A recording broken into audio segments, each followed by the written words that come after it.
Hi everyone, welcome and thank you for joining us today. My name is Grant Smith. I'm the Communications Manager at Connecting App and TechSoup New Zealand. Connecting App and TechSoup New Zealand are a part of the Info Exchange Group, which is a not-for-profit social enterprise that tackles the biggest social challenges through the creative use of technology. For those of you who haven't attended a webinar session with us before, Connecting App and TechSoup New Zealand facilitate a training calendar of online webinars, workshops, boot camps and webcons to help the social sector upskill in all digital areas.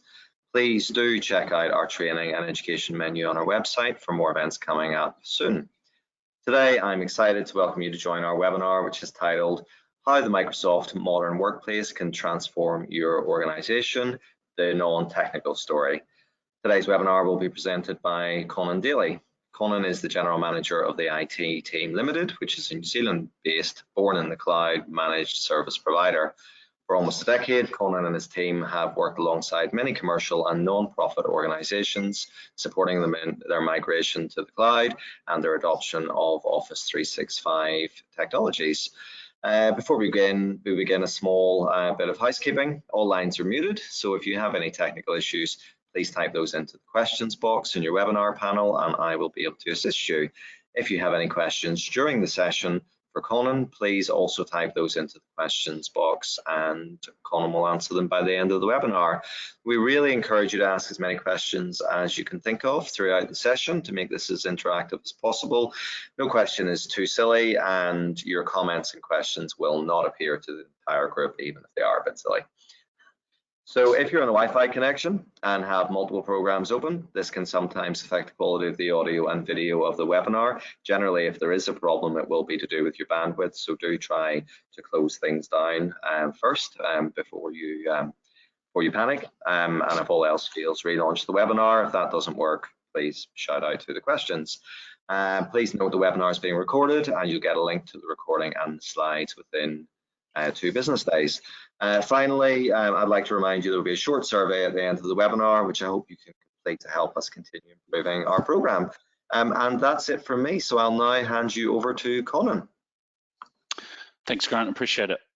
Yes, thank you everyone for attending. We always enjoy doing these webinars and we get a lot out of it, be it the us kind of preparing for them, sometimes hones our message and what we learn about these products, but also the feedback, as Grant said, is really valuable, and we always love the questions. So while you're doing this webinar, it'd be great to see some questions, and feel free to push some throughout, because when we get to the end, there's usually a little bit of a lag, and we sit there twiddling our thumbs for about a minute, and then sometimes the questions flood through. So please feel free to throw some in. As Grant said, my name's Conan, General Manager of the IT team. This is going to be quite an interesting webinar. It's intended to be the non-technical kind of Microsoft 365 story, you could say, or modern workplace story. Those two are intertwined, as we will discuss. So if you're expecting sort of technical know-how, this might come up a little bit short, but always with questions and throughout, I might be able to give you what you need. So yeah, before we kick off, we like to start with a few polls. It helps us to get a bit of a sense of what's happening and what the audience has as far as their situation and what they're hoping to get. And I tend to hone some of my messaging and the content and the detail that I'll go into throughout the session. So Grant, if you can throw up the first poll. Just 3 today, guys. So a bit of a clear one. Are you running Microsoft 365? Yes, no, not sure. So I guess in any capacity. Has been interesting. We've had a similar poll for many of our webinars over the last couple of years, and I have seen the numbers change quite dramatically in the last 2 years. So just waiting for the poll to come through.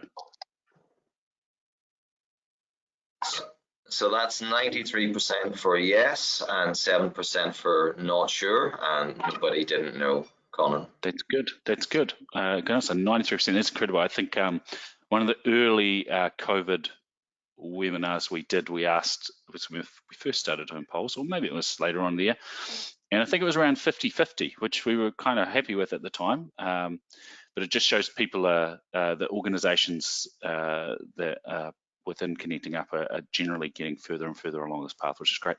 And we'll learn a bit more about that in a moment. So the next poll, Grant, if you don't mind. How far along the M365 journey are you?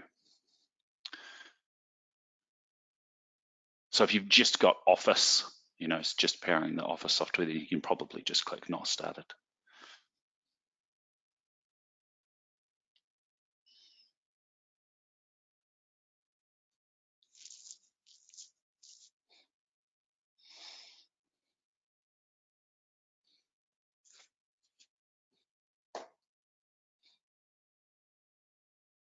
Okay, so we've got 14% not started, 14% email and Office only, and 71% right in the middle, email, Office, OneDrive, / SharePoint. Okay, that makes sense. So that is a pretty typical position to be in, and it's quite, that could actually be as far as people go, so to speak. It's a pretty good position. So that's great, Grant. Appreciate that. And the last poll, if you don't mind. Now, what is your primary goal for attending this webinar?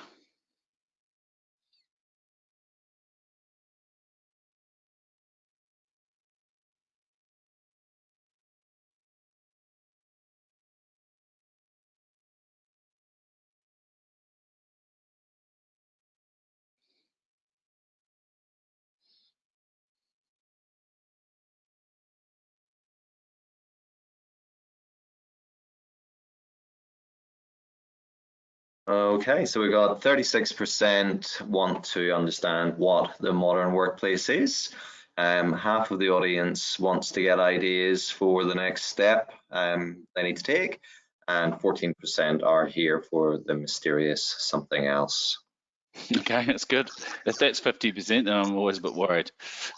Great. Okay, thank you very much, Grant, and thank you to the audience for submitting those polls. So we'll kick into gear. So what we're hoping you to get out of this webinar. So understand what the modern workplace is, which is, a Microsoft terminology, or we believe. But it is important to sort of understand what it is as it is becoming more and more used. Understand the non-technical benefits of adopting this technology. That doesn't mean the technical benefits won't come up, but we're kind of looking at this from an organizational or business point of view. Have seen a real life case study, organizational transformation. Now, spoiler alert, that is the one that we landed on in the end is us. Even though we've got quite a few case studies, we have a bit more information about our one, so I'll explain that when we get to it. And know where to start. So in your modern workplace journey. So just quickly on the IT team, we deliver reliable, well-managed, cost-effective IT services. I wouldn't be doing my job if I didn't mention us. Based in New Zealand, 3 cities in New Zealand, but we serve increasingly with the modern workplace.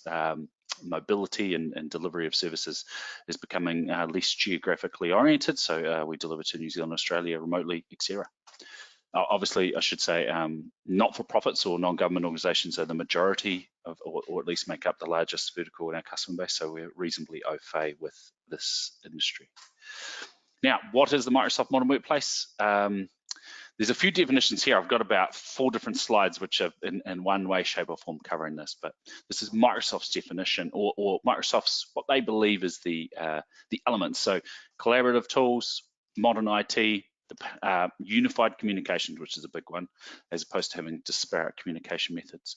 The Power Platform and Internet of Things, AI, bots.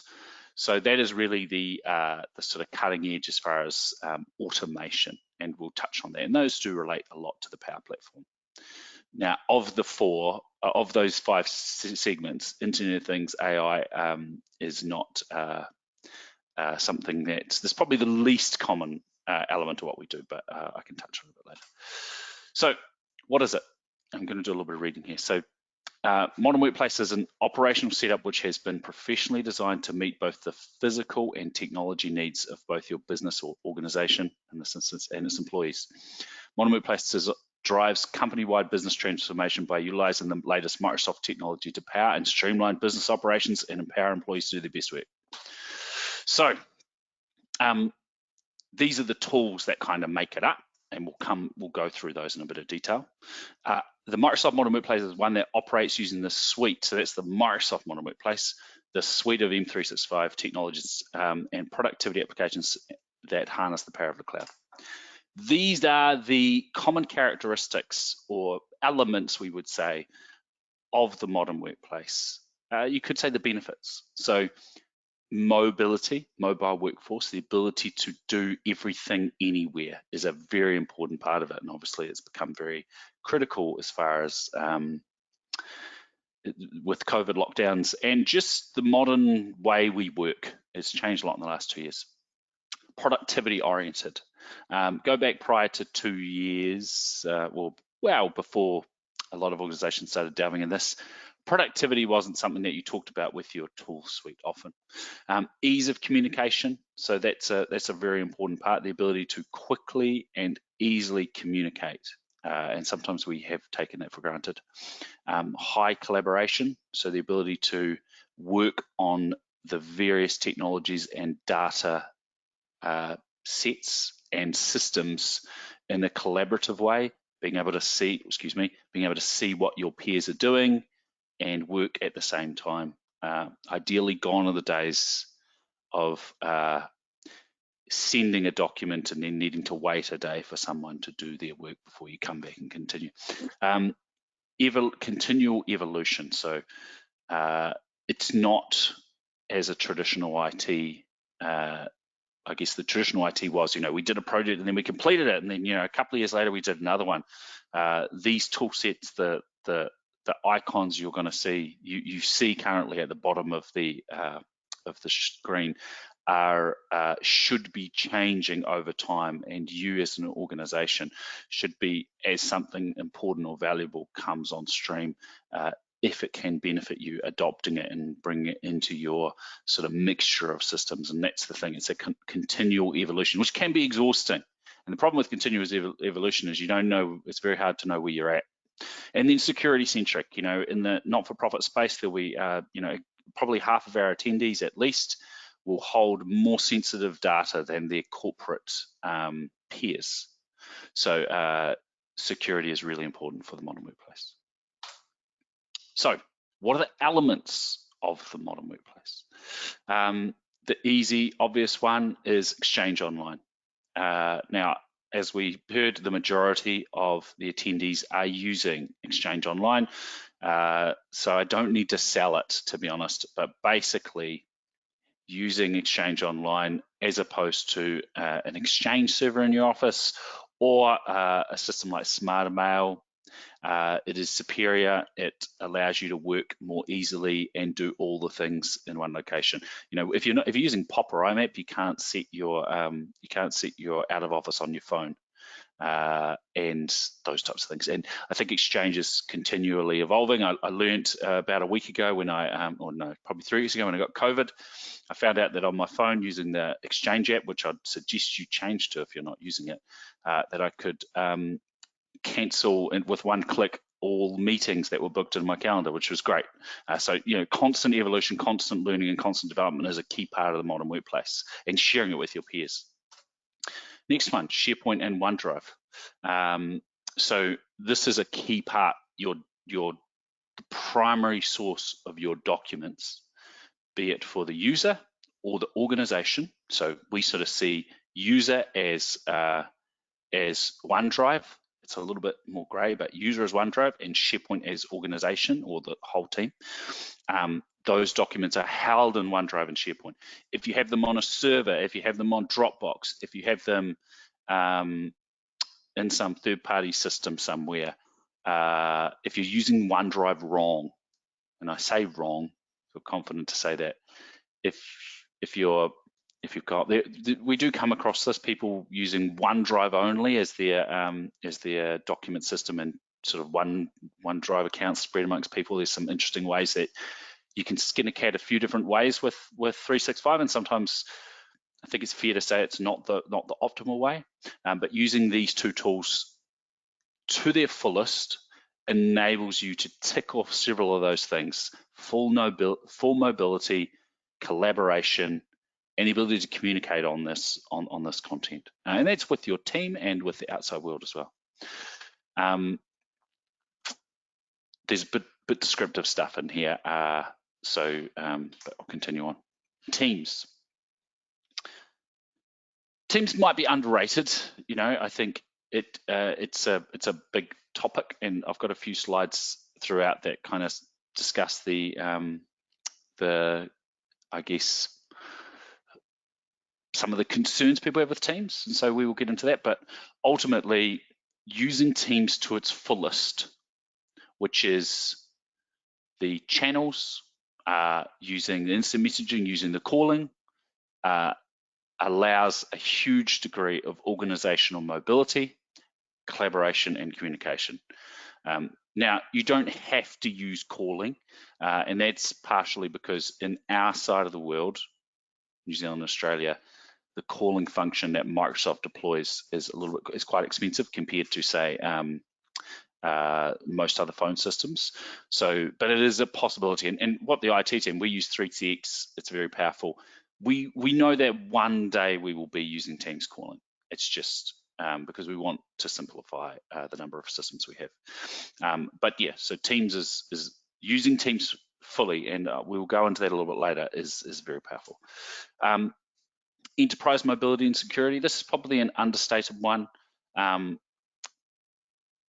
You can have various systems. You can have MFA, you can have ATP, which is Defender for 365 implemented, but it doesn't necessarily mean you're utilizing the full suite of enterprise mobility and security.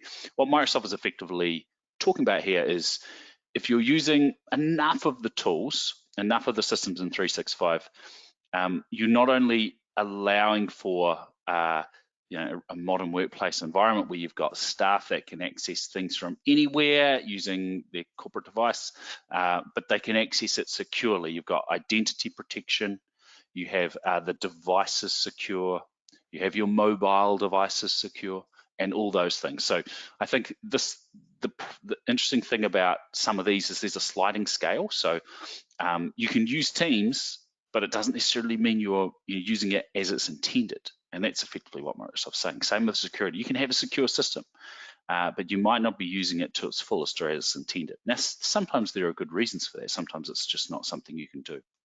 But enterprise mobility and security, that is effectively a license type. Now, what we might come to a little bit later is that if you have 10 or fewer employees that need licenses in your not-for-profit, you can get a business premium license, which effectively comes with enterprise mobility and security. So usually, more often than not, the organizations that attend our webinars have the license, but it's just not implemented.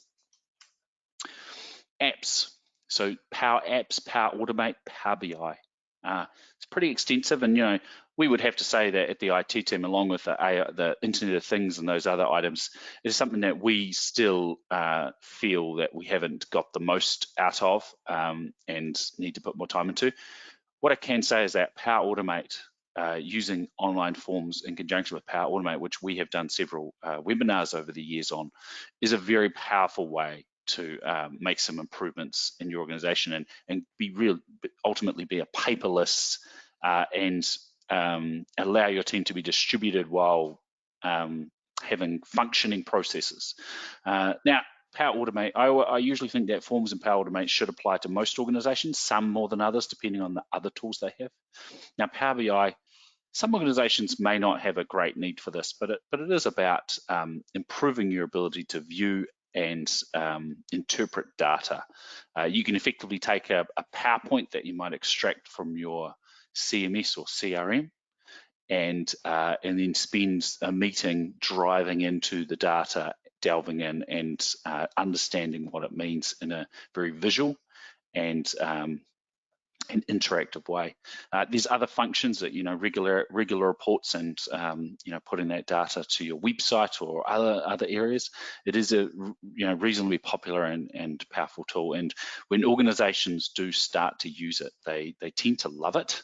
but you kind of need to be able to wield that skill in-house, so you need some interested parties. Feel free to submit questions on those, because it does go deep. Now, Azure, Clara would explain Azure or talk about Azure to this in this session, is how we do it with our customers, because obviously you can get a grant, which is a grant from TechSoup, Connecting Up, which allows you to have 5,000 US, I believe it is, of Azure services per year. But we see with the majority of our NGOs, the need for an Azure server is usually when you have a system that is not does not reside within the existing 365 system. It could be a CRM that needs to be hosted. It could be a phone server or phone PBX that needs to be hosted. You wouldn't want to put an Exchange server in Azure, or even I would say a file server if you can help it. So it's really just for the remaining items in your system that you really need, and for our customer base, it's often databases or CRMs. But it's great to have that fund, and if you're going to be using Azure, if you're going to be having those things, it is ideal to have it in Azure if you can do it. So why should you look at these systems, and why do we believe it is something worth talking about? The challenges you're trying to solve. So disparate communication channels. Now, for some organizations, this has decreased since COVID. It's kind of the before COVID and after COVID thing, because it is sometimes hard for us to remember what it was like beforehand. The change that us as an organization has gone through since the year before COVID is quite remarkable, which I'll come to a little bit later. But if your employees are using, they will be using multiple communication methods and channels. There is no doubt about that. But I think the idea is trying to narrow them down and use the right system at the right time. If your team are using something like WhatsApp or Facebook Messenger or another WeChat, that is probably not ideal. You have no control over it. You have no ability to, and I say control, that sounds like it's Big Brother. There's a little bit of that, you got departing employees and everything like that. But ultimately, you will hold no history when people, if someone were to leave or you needed to understand what has happened, you're not going to be able to easily get that. And it is quite powerful to have the history. We use Teams a lot for what one would potentially use WhatsApp or Messenger for. And it's pretty easy, I at least know that when I'm searching for historic communications, I'm searching for email or I'm searching in Teams, and that's the only two places. And that does help. If I had more, it would be a bit difficult. But yeah, that is a big one. Is trying to know where to go for those for the historic communications can be important, but also email can be quite slow. So what we'll talk about soon is having more short form communication can improve your ability to communicate. And although email is, you're never going to get away from email, using Teams does have a place. But generally, you're trying to reduce the number of different channels and different communication methods. And it's not just text and that kind of thing. You've also got Zoom. You also got GoToMeeting and the various other technologies that can be used. Standalone platform and tools. So you will have, a lot of organizations will have standalone platforms. So this could be this can be a variety of things really, because it can include the system that you're using as an organization, which is in business, we call it line of business application. But the CRM or CMS is one of them. But then also you will have other technologies that can be within M365. So you might have a timesheet application that is separate, that could move into the system. You might have a document managed system that could move into SharePoint.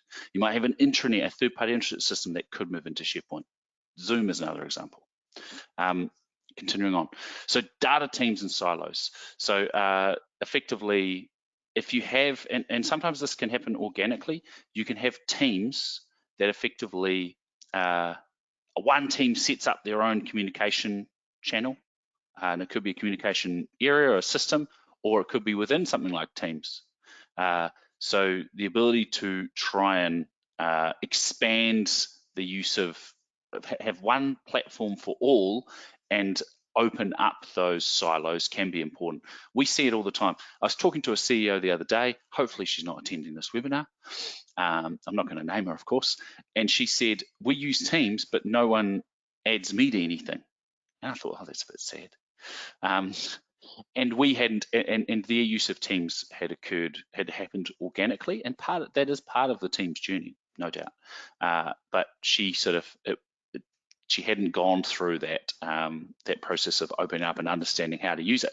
Now, if that had been Zoom or another system like Slack, it's very hard to actually even get access to that data and open it up. So at the very least, if you've got a unified system and a clear set of tools that you're using in your organization and a policy and structure, you can open that up. It's easier to break down those silos. The other issue with, or another workplace challenge that the modern workplace is attempting to overcome, or you can try and overcome, is using desktop PCs. But what we've seen since COVID, sorry, I'm just reframing this. What we've seen since COVID is desktop PCs have become less popular for a very good reason. While it does keep work in one place and allows shared workspaces, ultimately it does not help with enabling your users to work in multiple locations. Now, we used to talk about lockdowns. I'm not sure how it is in Australia at the moment, but I'd imagine that you've got people that are catching COVID and working from home, ideally, and if they didn't have a desktop, they are not able to work. Or generally, if your systems aren't up to scratch, they're going to be limited in their ability to work. What I can tell you is, for the IT team, we do have, I'm not bragging about us, we do have a lot of work to do, we do have to improve, but one thing I can say is if an employee is able to work with COVID, and it's ripping through New Zealand at the moment, in case you weren't aware, if an employee catches COVID and they do feel they're able to work, as long as they don't have an on-site role, which some of our team do, they'll be working as normal. There will be little to no impact to them. Maybe their voice could be an issue if they're on the phones. But generally, if we had desktop PCs, which we did have some pre-COVID, this is an issue. So yeah, hardware can be a challenge. Technology. Sometimes the challenge you'll have is the technology you've implemented is not scalable, and that's servers. You can't, you can't scale your servers easily. The data requirements are not as scalable, and that's usually the traditional IT. Maybe you've got a phone system that has a limited number of licenses, those types of things. Biggest one, and it may pay, if this is a concern and you haven't attended one of the IT team security webinars, it may pay when you attend that, but the disparate security that can occur when you're not using these tools. So for example, some people have very good security on their emails or their servers, but not on their devices, or the other way around. So if you're using tools such as, if you've ticked those boxes I showed earlier, you can be pretty confident in your security, and I'll be able to come back to that shortly. So we're going to talk a little bit about a case study. Well, we'll talk about us, to be honest. I'm going to give the story of the IT team, so to speak, with technology. Now, we haven't documented this perfectly, so sometimes when we talk about this, it is we do debate what the. That's a good question, Max. Sorry, excuse me. Max has asked the question: why do we use GoTo for these webinars instead of Teams? It's a very good question, Grant. You may have an answer, but the IT team have also had that as a challenge. We started using Teams for some. It was really the confidence thing, Max. Initially for us, we knew the scale of webinars. So Teams Live, which is the webinar platform, when we were using it, it was rated for 75 attendees. We have had more than those attendees sometimes, and the need to chop and change was sometimes something we didn't want to do. But the IT team for some of our webinars, because we do webinars for our clients, will be transitioning more to Teams. We've tried it for smaller webinars just because we want to be confident for our customers to make sure they're satisfied. But I always say that Microsoft's technologies, usually you want to give it a little bit of time because they do have a bit of an ironing out period. And I'll talk about that with Teams in a moment. Do you have a take on that? Well, you're welcome to comment on that, Grant, of course, if you like. But I assume it's because you can go to a meeting for a long time and you're pretty beat it in. Sorry, mate. That's definitely a part of it. Similar things to yourself, Conan. When you have a system with a large capacity for attendees, and it's already connected into all of your other systems, and it works quite well. Well, sometimes it ain't broke. You don't fix it. But we're always reviewing, and annually we do look at it. So who knows? Maybe at some stage. Yeah, cool. Good question though, Max. Thanks for that. So yeah, so over the last the IT team been in existence for just over 10 years now, which is great. So over the last 10 years, our technology choices have changed, and I like to think it's usually less by well, I don't like to think it's a reality. It's less by management decision making and more by evolution and a little bit of meritocracy, I guess you'd say, as far as technology. That does cause some issues sometimes, and sometimes we have had to push against it. So when we started when the IT team started, we deployed 365, and that included the Exchange for email. We might have an Exchange server immediately, but basically very quickly we went to 365 for Exchange. But we also used a file server for documents because while technically 365 had the ability to use documents there, it just did not work. We started using Yammer, which was an early 365 tool for notifying team of absences. And we used Skype for chat internally in a very, very, very limited capacity. It tended to be for when we're out of town or we didn't work from home much, and I think that was because it was just so difficult to do. So, and it was more office to office. So, and this timeline is quite a long period, but we had so in about 2014 we set up our first office outside of Christchurch, and we were using Teams for internal meetings. Using Skype for business, and it worked. But we always used to lose about 10 minutes per meeting getting it going. So these things technically worked, but they were difficult. And so we had, multiple different technologies doing different things. There was no crossover, and our mobility was weakened. The best thing we had for our mobility was the Yammer tool allowed us to post when we were sick. So we'd post absences, etc.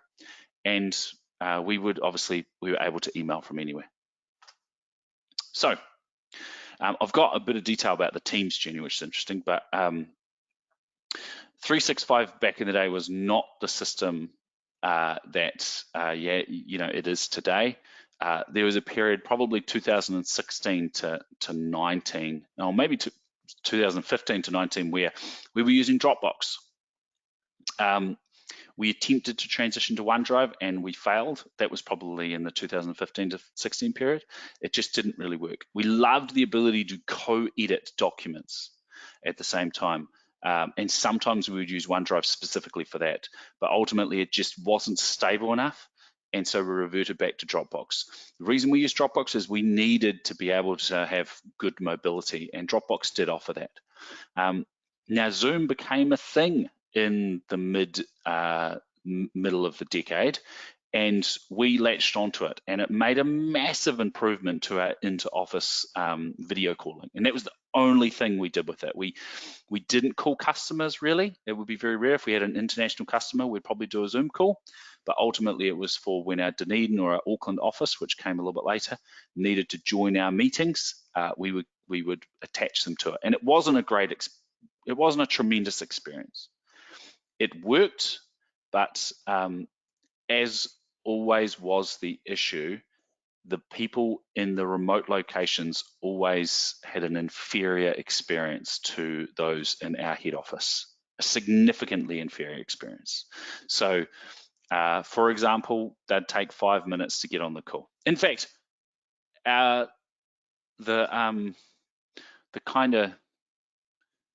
underlying unwritten rule was the meeting is better if they are for some reason absent. So if they were sick and we just had to not worry about getting them connected, we would be like, oh, this is actually really good. We don't have to yell across the room to the TV to try and ask the opinion of the person in a different city. And always they would also experience a disconnection. And it wasn't just a disconnection from the meeting, it became a disconnection from the organization. You know, we can underestimate that. So that was where we're at. So this is kind of the 2015 to 18, I'd say. There's a bit of crossover there because Zoom, we used it for some time. One thing that's not on here is we started using a system called Slack, which was, you could say, a precursor to Teams, mainly for the instant messaging and message boarding, which we found quite powerful and improved our ability to communicate with each other. So Microsoft Teams came along and it really kick-started our modern workplace journey. So it was a long transition, I need to be clear. I don't think anyone succeeds in it overnight. If they do, they're a better company than we were, of course. It took us years to really get to where we were, probably 5 years, if I'm being honest. It didn't take us 5 years to get to a point where it was what one would classify as modern workplace, but you know, it's been a 5-year journey for us. So the first thing we did was I think there's a slide. Yes, I'll come back to that. So, but really, before I go to the slide, which is talking about our journey in Teams, which is one of the most difficult and the most important modern workplace journeys, so it's a powerhouse, central place for chat, calling, collaboration, and to a degree, document storage related to certain aspects. So our evolution in Teams, we started our transition from Slack to Teams. Teams was released. We had one member of the team that was very passionate about it, and we took the plunge. Immediately, it wasn't as successful. It wasn't as useful it wasn't as functional as Slack. It had some weaknesses, but we just used the chat function. Over the course of about 6 months, it improved to where we felt it was like for like. We were still using Zoom for video calling and inter-office meetings, and one-to-one meetings, like a meeting between one person in the same office or in a different office, were pretty uncommon. It was mainly our weekly office, our weekly sort of full office meeting, we used to call it. So that was when it was used. Then we had an interesting thing occur where our CEO in 2019 moved to Australia for a period, and we were forced to improve the quality because our remote teams that were in Dunedin and Auckland were probably connecting to calls a couple of times a week, whereas she needed to be attending meetings for 4 or 5 hours a day, and we were moving into the meeting room over and over and over, and to have these meetings with her, and the quality wasn't great, and that's what happens when the CEO needs something done. You start to change, but it wasn't like, you know, there was no sort of heavy stick. It was mainly, hey, how could we improve this? And then we started to use Teams at the same time as we realized that we needed to be at our desk. We needed to stop using the meeting room system. So we started to sit at our desks and engage these calls with each other. And that was seen as a bit odd. In fact, I remember when we first suggested it, because this is some time ago, there was a little bit of an anti-social perspective that what we're doing was strange. We're going to be interrupting our peers by getting on calls. I'm sure you understand, everyone in here probably understands what that's like. But we ended up doing it. And so I would sit on a call and there'd be person two desks over me on a call. And the main thing was we had someone that was outside of the room. And we realized the benefit of this. We would be taking notes live on our machines. We were having shorter meetings, and the experience for all parties was the same. So it really evened the quality of the meeting. So the person in Australia was having the same experience as us in New Zealand. They were seeing one person. They had a microphone. They could hear well. There wasn't sort of small chats or body language that they would miss out on. And it started something with us, because once we were in Teams for a large portion of the day, we then thought, okay, how do we expand our use of Teams? Now, some of these things, as I expect with a lot of our customers, we had parts of. So, we had some Teams groups, we had some Teams channels, and we had some Teams projects, but they weren't being used all the time or regularly or to their fullest. And that was the direction. We basically said, hey, everyone should be using the instant messaging elements of Teams, not just if you're in a different location. Start to use it instead of email if you can. If you want a quicker response, use Teams. Then we went to the channels. We decommissioned Yammer. I should have said that. That was a little bit earlier. We decommissioned Yammer and put it into Teams. Our announcement, our absences, pretty much any activity that was going on will be put in Teams. And then that built up. And that was something that this coincided, probably this point here, was around late 2019. So when we moved to COVID, we were in a really good position. We were pretty impressed with our ability to. We literally just said 3 or 4 days before the government mandated lockdown, we just said we can easily move home early, and so we did. Now, later on, we went deeper into SharePoint and rebuilt things, so that was something that came later. But ultimately, we felt we're in a very good position. So that was our evolution, as interesting or not interesting as it is. But we, if we go back to these points here, there's a lot of slides I'm going back on.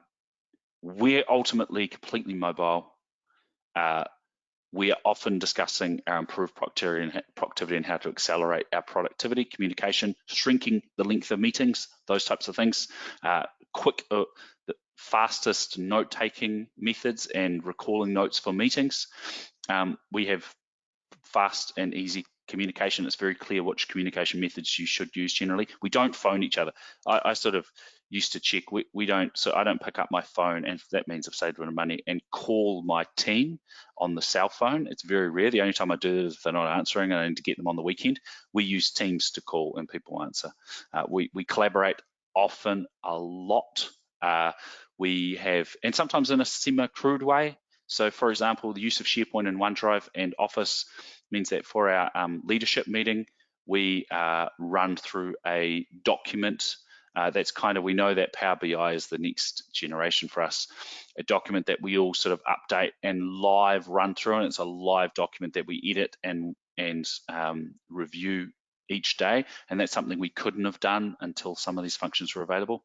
And obviously we're very we continue to evolve, and we're very security centric. I just wanted to go back and highlight that. That's kind of where it got to. But Teams for us, Teams and SharePoint were the thing that were holding us back. Sorry. So Teams now, all our internal meetings are in Teams. We don't use Zoom. We do sometimes meet in the office in person, but the organization has changed a bit since COVID. We are very, what's the term? It's a hybrid working model. So a lot of the meetings are in Teams. Pretty much all of them are. We'll do interviews and customer meetings in Teams now. We suggest it, and that's something that I would encourage people to do. If I'm meeting someone for the first time, I will offer to meet Zoom, Teams, or in person. And if they decide, hey, let's just do a Zoom meeting, I'll potentially just send them a Teams invite, because they are the same. They have the same functionality. We use instant messaging, regular and constant. It has supplanted email as the primary communication method internally. If we want something more long-lasting, a memo, so to speak, we will use email, of course, or something extremely lengthy, but Teams is the most common communication method.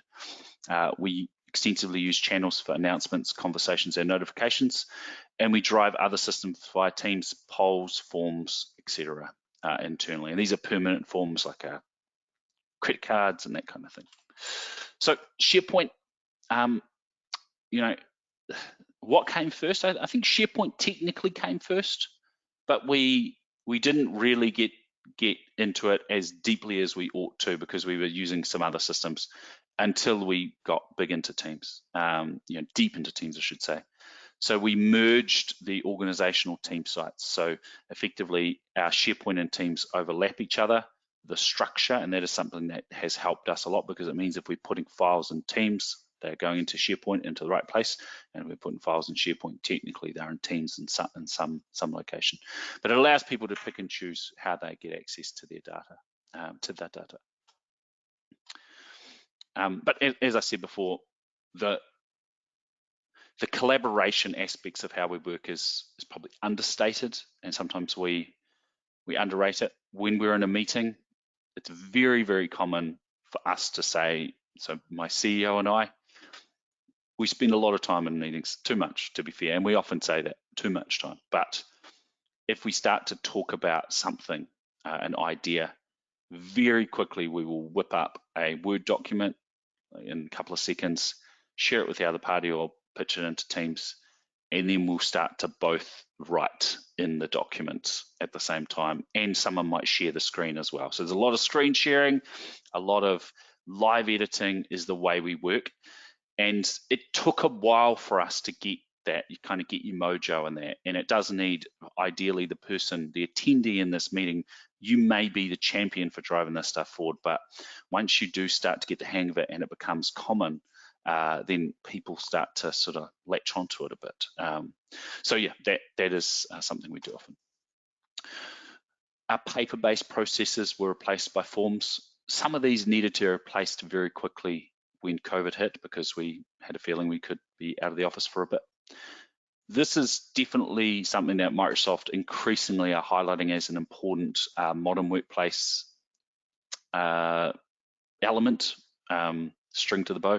So if you have a paper-based process, and nowadays, how that looked, pre-COVID, how that looked was you got, or if you've got an entirely single office with people going there, there'd be a paper document, you'd fill it in and then file it, maybe save it digitally. Now that's usually, you've got a document, someone fills it in, they then scan it, email it to someone who prints it, signs it. These types of things can be very onerous. If you're doing anything like that, anything with a paper form that is required to be scanned and everything, unless it's for a very specific, as in a ministry or a government requirement or some sort of legal requirement, using paper-based forms can have a major effect on the accuracy of your processes and the speed. Simple forms, we do it for everything. We've got a new client coming on board, departing user, everything like that. We have a form for it, and it's filled out, and the Power Automate ensures it goes to the right location.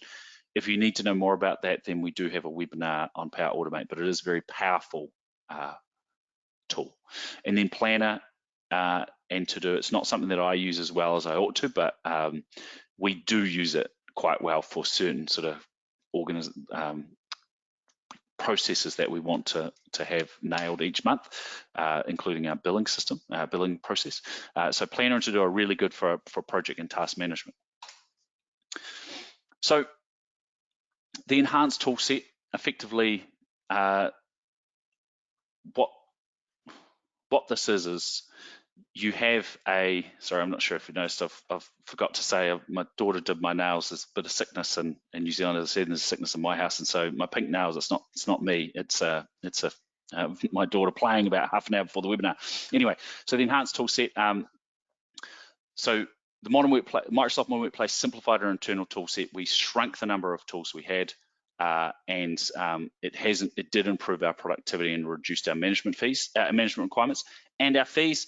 We cut Dropbox, we cut our powerful internet connection, we cut servers, and then when we did apply security, and this is probably something that's understated, and I think there's another slide on this, when we did apply security, because we had all our systems in one place, we could put more security and it didn't overburden our users. So because we had effectively one password to remember. So that's the other benefit.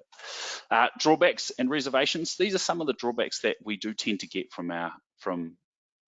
sometimes from ourselves, from the industry, from customers.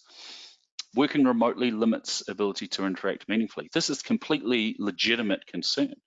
So what have we as the IT team lost from having less in-person meetings?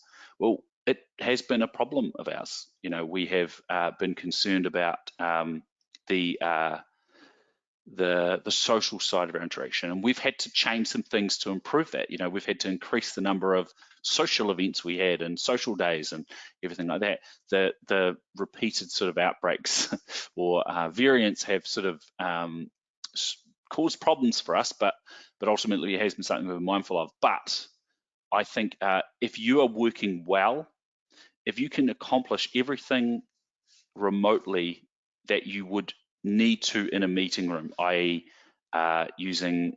collaborating on a document that you might collaborate in person with someone, or writing notes in a quick way, or whatever it is, then we do think it is worthwhile. And we have known, we've just been able to get more work done. We can have more meetings and do more work. We're already using Teams. This is something that we often hear. And I think the challenge is that you can be using Teams, but not really using Teams. So you could be using Teams for video calling only. And we would say that's a limited portion of what the tool can do. You'll be using Teams for chat, and that is also a limited portion. You could have occasional chat, with each other. We'd say that your communication internally, or Microsoft would say, not we, Microsoft would say, that you can, that your inter-office your internal communication should be more Teams than email, and certainly more Teams than phone or, as well. So furthermore, we tried Teams, but it didn't take off. That's true. And I think this is something that's common, particularly some of these things, they sort of evolve. As I've said in the IT team, some of the things evolved well and some of them didn't evolve well. I would also always say that it might be time for you to consider creating a plan to do it right and understand what you want to change and put in Teams to try and drive people there. Do we need a server? You only need a server if you have an application system database that has to reside there. If not, you can move your emails, your documents, your authentication away from the server. Azure AD and Intune accomplish that well. Remote meetings aren't as good. It's kind of further to the original point. Yes, I understand completely. They're usually faster though. You don't usually lose 5 or 10 minutes to coffees and people getting in the rooms and waiting for the meeting rooms to open up. And also you can usually close them out a bit quicker. So we find that. The other sort of good or bad thing is sometimes there's a bit of multitasking in remote meetings, which can be a good thing and can be a bad thing. How do we best use our meeting rooms? We would say use them for large group sessions, and it can be good. This is kind of a two-pronged question. When we've got a small group of less than 5 people, even if we're in office, we would sometimes just do it on Teams, right? So even if there's someone outside of it. And that was a bit odd, but that's what we did. This was to enable us to become accustomed to using it. Then, but what we did have is we had really good kit in the meeting room, so that when we did have a meeting room meeting with another party, be it a customer or another part of the IT team, it did work well. There are things called Teams rooms and different bundled technology now that is a lot better than the custom sort of built stuff that we had to do in sort of 2019. So if you do want to have meeting rooms and you're finding it to be a painful exercise, there are systems that have been released this year that are quite cost effective. I say quite, but also are really functional and easy, and they don't break as often. And if there's any customers of ours on here that had used or has a meeting room system that we deployed a few years ago, I do apologize, because they worked technically often, but the stability was always a little bit wacky. Yeah, so those are some common drawbacks, variations. I think we've got some tips that I would highlight before we go to the summary. If you're not doing this very often, if it's a rarity, you should try doing more of it. Get everyone a headset, get everyone a webcam. We've made it mandatory for, and some people who have been on our webinars have heard this before, we've made it mandatory to have video on. And the reason is, if you've got audio only, it's not a meeting, it's a phone call. You don't get any body language. You can't even tell if they're still connected. You can't tell if they're actually paying attention. We do sometimes call each other out for multitasking, and it's a reality, but we also want to minimize it. Yes, hair days and how we look and what's going on in the background is an issue, but ultimately it's a way to respect each other's it's to respect the method and the fact that you are having a genuine meeting. So you want your meetings with your team to be real, as important and as valuable as if you showed up to the office. And that is a way to do it, is to kind of utilize the tools available to you. We always take, 90% of the time we'll take notes on our planned meetings. We take them very quickly and paste them in the chat for next time in our booked recurring sessions, or we put them in the meeting notes function. So those are things that we do. I'm talking a lot about meetings, but it is an important part of this. Now, summary, real world benefits. We have a more connected team. Instant message, voice, video, all the same platform. And it becomes very important when you are going back and trying to find history, which we're doing a lot. We're going, oh, what did we talk about 2 weeks ago? What did we talk about 4 weeks ago? We actually have that stuff as our fingertips. When did we meet again? Those types of things are really easy to do because it's in one platform. Collaboration, we're working on the same projects together. We know where the documents, where the information is held. We do have the confusion over, is it in Teams, is it an email, sometimes, but we know it's going to be in one of those places. So it is not too difficult. 85% reduction on internal email. We have full work anywhere flexibility. Our security is top end, and we have put a lot of effort into that, to be honest. We have strong governance. There's certain data that can't exit the IT team without permission of certain parties. Our remote offices are far more connected. They can and they work in those offices, and they work from customers' offices, and it's a similar experience. And we have done away with a lot of paper-based processes. When we had, in the last few weeks, we've had a situation where our team is starting to get sicker and sicker, and the New Zealand government hasn't made any mandated lockdowns, which is completely understandable. We made a decision to make our own, I guess, lockdown, which is the first time we've had to do that in a while. And it was just short. We haven't gone crazy or anything. Any non-essential, any of those that don't have to be in the office, we've asked to stay at home, and there is really no notable impact to our ability to work. So that is a benefit for us. So questions for, these are non-technical questions. I know it's 2 o'clock. Where are you now in your journey, and how far do you want to go? Now that can be, there's always a time component to that, but those are questions for you to consider. Where are you at now? The hard questions I want people to think about is, how much are you using and how well are you using things like Teams and SharePoint? How well are you using forms or paper-based processes? Is it a little bit? Is it a lot? And how impacted are we by mobile people? If you've got staff that are working in different locations, how difficult, if someone is working from home, does that cause pain at all? Because some of this is tools and some of it is organizational process. So is it, when you hear that someone's working from home, is it a disappointment because you know that your ability to connect with them is a problem? If someone works from home, does that mean you have to change anything? Does that mean you have to cancel meetings? Or you are inclined to cancel meetings? Do they need things emailed to them? These are all things that, are they less secure? Do they have a home machine they have to connect to? Security hasn't been touched on extensively. It is a very important part of this, and I would encourage, if that is of concern for you, to use one of the other webinars. So yeah, I've gone over time. Are there any questions? There is a comment here while I'm waiting for any questions to come in, which is Max has commented. Thank you, Max. To do is great. He likes to do. I really like how you can flag an email and it automatically appears as a task in to do. That is a great point. And a lot of people will flag emails and they'll just flag them and then they won't realize that they're creating something in to do. And then they'll discover 4 years of to-do tasks in their to-do system, which is always good. But it is a very good task, Max, and thank you for your comment. Grant, do we have any questions, or is that was the only comment, Colin? You've done your job too well. That is so good. That's, that is good. That's really good. Look, I think, as you said, we're just a little bit over time, so I think we'll wrap it up there. I just want to thank you, Conan, and the IT team for delivering today's webinar. That was really, really useful. I'd like to thank everybody for attending. I would invite all the attendees to complete the questionnaire that will pop up whenever the webinar finishes, and hopefully we will see you all again sometime soon. Take care, everybody, and goodbye. Thank you, Grant. Cheers. Take care.